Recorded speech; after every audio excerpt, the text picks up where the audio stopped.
For as long as mankind has existed, there have been charlatans claiming they can predict the future using a variety of outlandish methods, from inhaling a bunch of drugs to mapping out the stars, gazing into a big shiny ball, even baking cookies. But the truth about fate is that it's beyond our control or comprehension. It's not easy to accept, but this is not a problem exclusive to humans either. There are multiple mythologies where destiny is determined by forces even more powerful than the gods themselves. In fact, the overarching narrative throughout Norse mythology follows Odin, the king of the gods, on a quest for knowledge about the future in a useless attempt to circumvent his fated death at Ragnarok. So if Odin, the All-Father himself, is a victim of fate just like everyone else, who is in control of it? That would be the Norns, possibly the most fascinating figures in all of Norse mythology, and today's subject of discussion. But before we dive in, I want to encourage you to take control of your fate with today's sponsor, Squarespace. Having your own website can be a game changer when it comes to running your own business, marketing yourself, or sharing your passion with the world. That's why I love today's sponsor. Squarespace takes the intimidating task of building a website and puts it on easy mode, to the point where even I could do it, even though the extent of my coding knowledge is limited to MySpace layouts.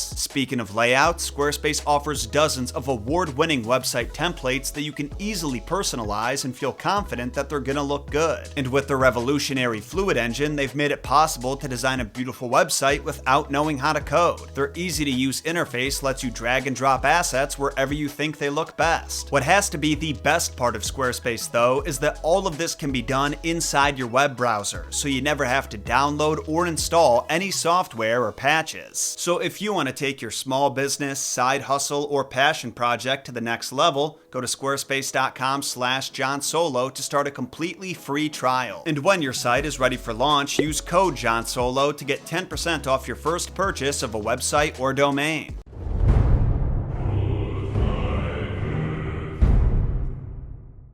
If you're familiar with the fates from Greek mythology, then you should already have a solid understanding of the fates in Norse myth. But while they're fundamentally the same, it's the details that set them apart. If one looks through the Prose Edda and Poetic Edda, two collections of stories and poetry where we get 99% of our information on Old Norse mythology, you'll find references to the Norns scattered throughout. They're described as three powerful maiden giantesses, also known as Jotuns, who arrived at the end of the gods' golden age to shape the fates of mankind. Their names are Urthur, Verthandi, and Skuld, with each representing a different perception of time. Urthur roughly translates to happened, Verthandi means happening, and Skuld means what ought to happen. Sort of a past, present, and future type deal. The creators of God of War Ragnarok put these names to ingenious use with their portrayal of the Norns. When Kratos enters their abode, we can hear Verthandi, happening, narrating what is currently happening in third person. He resists the urge to grunt.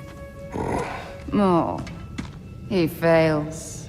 Skuld, what ought to happen, speaks in quotes, essentially predicting what Kratos, Freya, and Mimir will say, and saying it at the exact same time. When my son was born, shut up!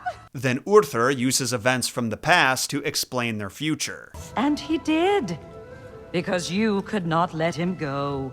In myth, the Norns live in a beautiful hall below the roots of Yggdrasil, the tree that supports the 9 Norse worlds and its branches, and this acts as their home base in between tending to their responsibilities, to which there are a surprising amount. Arguably, their most important job is to mold the destinies of mankind. And similar to the Moirai from Greek myth, there are poems that describe the Norns appearing before newborn children to determine what their lives will be like. One poem called Völuspá gives us a nice and concise description. They carve men's fates, they determine destiny's laws, they choose the lifespan of every human child and how each life will end. So, from the very start of your life, your death day is already determined, and so is the way you go out. There is one word in that passage that denotes a difference from the Moirai, though. Instead of weaving mankind's fates, they carve them out of wood. This doesn't mean the Norns never wove. In fact, there's a poem called Darathar Lioth that describes the Valkyries working on a loom made from entrails to determine the fates of men who are going to die in an upcoming battle. And we know from the Gylfaginning that Skuld, the youngest Norn whose name means ought to happen, rides to battle alongside the Valkyries to choose who's going to die. So it's possible the Norns influence the bloody tapestries the Valkyries weave, or maybe even do some weaving themselves. That being said, I believe the majority of portrayals that show the Norns weaving have been influenced by the Greek fates. Not to make this too confusing, but it does seem like golden thread plays a role in some of their predictions though, because it's referenced in a poem called Helgakvida Hudingsbana 1. Sorry for that mispronunciation, but give me a break. In the poem, the Norns visit a newborn named Helgi and tell his parents that they've won the baby lottery before laying out the best case scenario. They say he'll grow up to be a famous king, remembered for being the best of all rulers, and they use a golden band to mark out the future territory of his kingdom. The line reads, "They had bands made of gold. They laid them down under the nighttime sky," and goes on to describe how each end of the golden band was buried in the east and west, and how one of the Norns hid the third end in the north, declaring it would hold forever. Now I'm just theorizing here, but maybe that had some influence over how the Norns' home was designed in God of War Ragnarok, where it appears to be made entirely of golden thread. On my first playthrough, I thought this was a reference to them weaving fate, and maybe it is, but after learning more about their mythology and noticing that none of them have any weaving tools, I figure it could be a reference to this poem. Or maybe they're simply conflating the Norns with the Moirai, just like everybody else does. Going back to the earlier poem, Voluspa, it states that the Norns determine your death day at the very start of your life, along with the exact way that you bite the dust.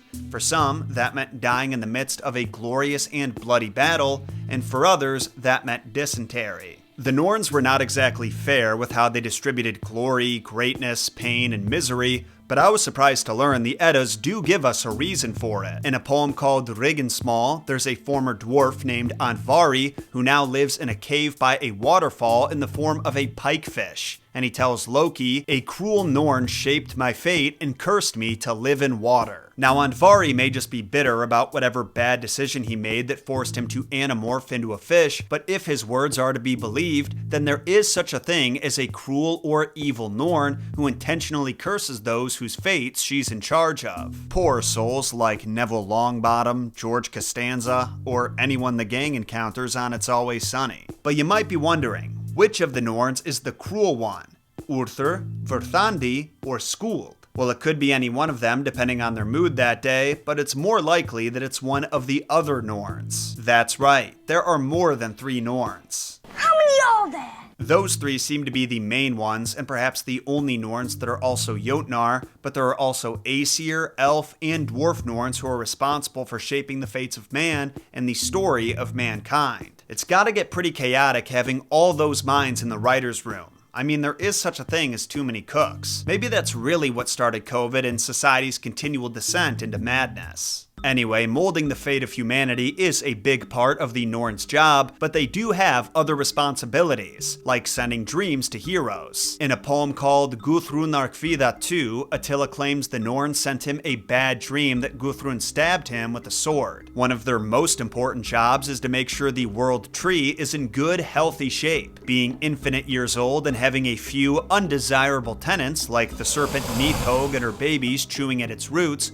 poor Yggdrasil has seen better days. The Poetic Edda states that Yggdrasil endures more pain than any man can imagine, and that the Norns are responsible for healing it by taking some of the water from their well, along with clay, and patching up any damage they find. But they're just delaying the tree's inevitable destruction at Ragnarok, proving that even those who control fate are helpless against it from time to time. We're also told that the well's water is so holy that anything put into it becomes as white as the film of an eggshell, which is pretty damn white. And I think this could be an Old Norse fable for why swans are so white, because in the Gylfaginning we're told that 2 birds are found in Urd's fountain, They're called swans, and they are the parents of the race of swans. Now, the swans may have already been white before they made their home in the fountain, but to me, it would only be natural for these birds that are known for their pristine white appearance, birds that the Nordic people also associated with the heavenly Valkyries, to have been blessed with that appearance from the holiest of fountains. And if you buy that bit of headcanon, let me float another theory by you.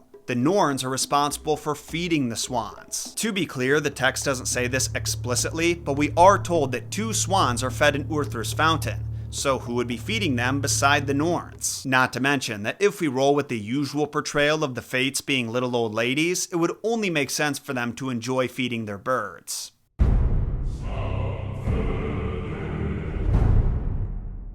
Now, on a serious note, I don't want any of you watching to be discouraged by this idea of predetermined fate. That probably sounds corny to some of you because you consume these videos for entertainment and don't take the mythology that seriously, but just hear me out. According to Norse myth, the Norns choose exactly when you're going to die, how you're going to die, and all the major decisions you'll make that will lead to your death.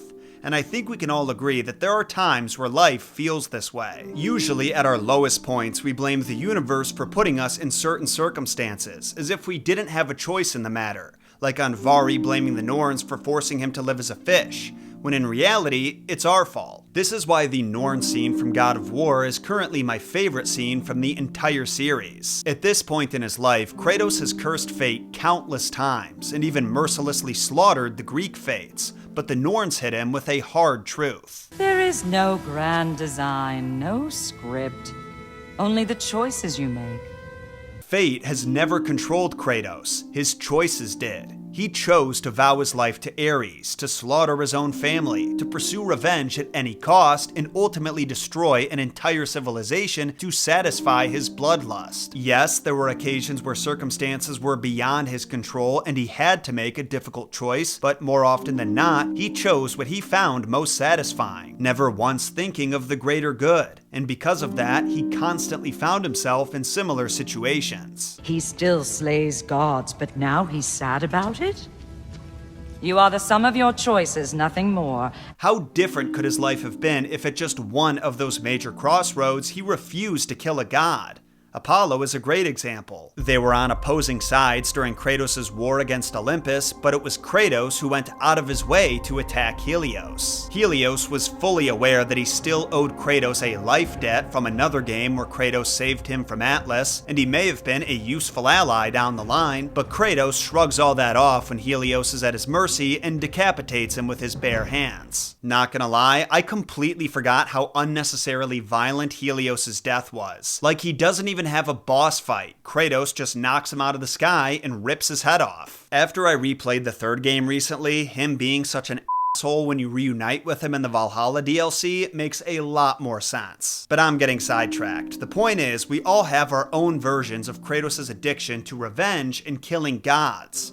They all sound super lame in comparison, but that doesn't mean they aren't equally challenging to overcome. Kratos killing one god for revenge forced him to kill a dozen others, and he felt just as shitty at the end of that journey as he did at the start of it. And if you need evidence for that, remember he tries to off himself at the start of God of War 1 and the end of God of War 3. If we don't want to end up like Kratos, then our soothing behaviors need to be analyzed to make sure they aren't contributing to the circumstance that is requiring us to need soothing in the first place. Eating cookies to make myself feel better about my fat stomach is going to do as much good as taking a bath in gasoline when my house is on fire. We don't have control over our entire lives, but we do control our choices, and life won't change if our choices don't. So next time you find yourself at a crossroad, remind yourself of Kratos' words to Atreus. Today, we will be better.